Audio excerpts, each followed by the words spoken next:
AI हमारे मुहाने पे खड़ा है।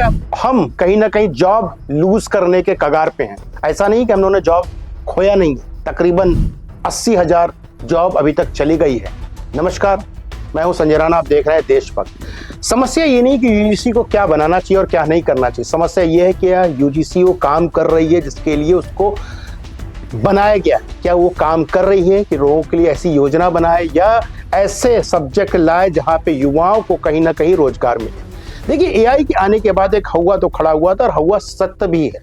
अगर ग्लोबल बात किया तो तकरीबन 1,22,000 लोगों ने सिर्फ एआई की वजह से अपनी जॉब खो दी है। और भारत की तुलना की जाए तो सबसे ज्यादा आईटी इंडस्ट्री पे इसका इम्पैक्ट हो रहा है और इम्पैक्ट इतना बुरा हो रहा है कि अभी तक 23 से लेकर के 25 तक तकरीबन 70 से 80,000 लोग अपनी जॉब को गंवा चुके हैं। और हमारी जो एजेंसी है या हमारी जो एक संस्था है वो किस पे काम कर रही है? जात। भाई, जात पात से आप एआई का मुकाबला नहीं कर सकते हो। जात पात से आप देश को आगे नहीं ले जा सकते हो। जात पात से आप कोई चीज प्राप्त नहीं कर सकते हो। और मुझे बड़ा ही दुख होता है उन वीडियो को देख करके, उन विचारधाराओं को सुन करके। चाहे विचारधारा ब्राह्मण, अरे आप ब्राह्मण नहीं, आप पत्रकार हैं, आपको पत्रकारिता करनी चाहिए। और जहां पे लोग ये भी बोल रहे हैं कि ब्राह्मणवाद से मुक्ति चाहिए। भाई, ये बताइए कि आप ब्राह्मणवाद से मुक्ति प्राप्त करने के बाद क्या लगता है आपको जॉब मिल जाएगी? कि मैं ब्राह्मण हूं और ब्राह्मणों के वजह से उनकी जॉब लग जाएगी? या वो कन्या जो कानपुर की है, जो बैंक में काम करती है, उसका काम बैंक में ग्राहकों की सेवा करना है, वो बोलती मैं ठाकुर हूं। ये देखिए, कहीं ना कहीं हम जिस विकास की तरफ बढ़ना चाहिए तो उस विकास की तरफ बढ़ नहीं रहे हैं। हम लगता है पीछे की तरफ जा रहे हैं।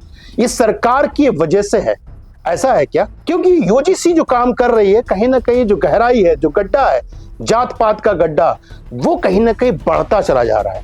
और कुछ लोग उसके समर्थन में उतर जाते हैं, कुछ लोग उसके विपक्ष में उतर जाते हैं। मुझे बड़ा ताज्जुब फिर होता है कि बताइए, सुप्रीम कोर्ट ने अगर किसी चीज पे रोक लगाई है तो उसके पक्ष में क्यों आंदोलन हो रहा है? और पक्ष में आंदोलन हो रहा है तो इस तरह से वक्तव्य क्यों आ रहे हैं? उनकी गिरफ्तारी क्यों नहीं हो रही है? और दूसरा, ये बार बार बोलने मैं ब्राह्मण हूं इसलिए मेरे पर अटैक कर दिया गया, मैं ब्राह्मण हूं मेरे पर अटैक कर दिया गया है, उनके ऊपर भी कार्रवाई क्यों नहीं हो रही है? पत्रकार का काम है पत्रकारिता करना और चैनल का काम है सत्यता को दिखाना, चाहे पक्ष हो या विपक्ष हो। लेकिन जिस तरह से यूट्यूबर्स आ करके किसी के मुंह में माइक घुसा देते हैं, घुसा देना शब्द में यूज कर रहा, घुसा देते हैं अपने किसके लिए? व्यूज के लिए। और बाद में एक विक्टिम खाल खेल देते हैं कि मैं ब्राह्मण हूं।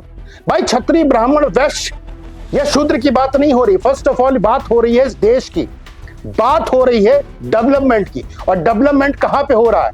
डेवलपमेंट हो रहा है कहीं ना कहीं हम पिछड़ रहे हैं। हमारी आने वाली नस्लों के लिए जॉब का क्राइसिस होने वाला है। जो रिसर्च है फोर्ब्स का, वो कहता है कि तकरीबन 92 मिलियन जॉब चली जाएंगी। वो 92 मिलियन जॉब क्या किससे आ जाएगी? या जो ब्राह्मणवाद से मुक्ति पाना चाहते हैं वो ला के दे देंगे? वो नहीं लाएंगे।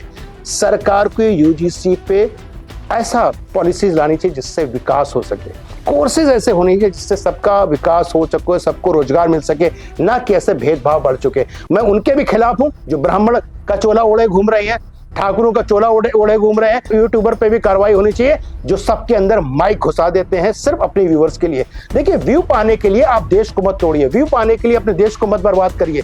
बात वो करिए जो मुद्दे की है। आपको क्या लगता है, क्या वो यूट्यूबर सही है या वो जो ब्राह्मणवाद के खिलाफ नारे लगा रहे थे वो सही है? क्या दोनों से देश का विकास हो रहा है? क्या दोनों से कहीं ना कहीं किसी को जॉब मिल जाएगी?